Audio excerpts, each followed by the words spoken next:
So we're going to remove the hardware from the old one.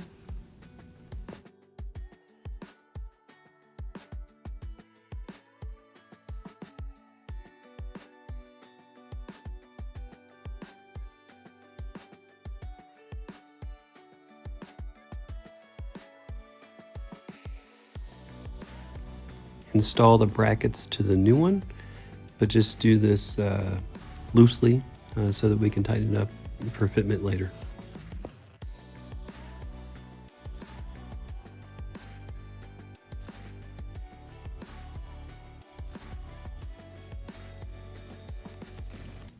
Now we're going to install the grill, put the nuts onto the studs.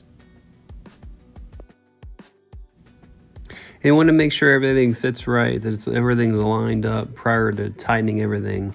But once it's good, then you want to install everything and tighten everything up, and then close the hood to make sure everything fits the way it should.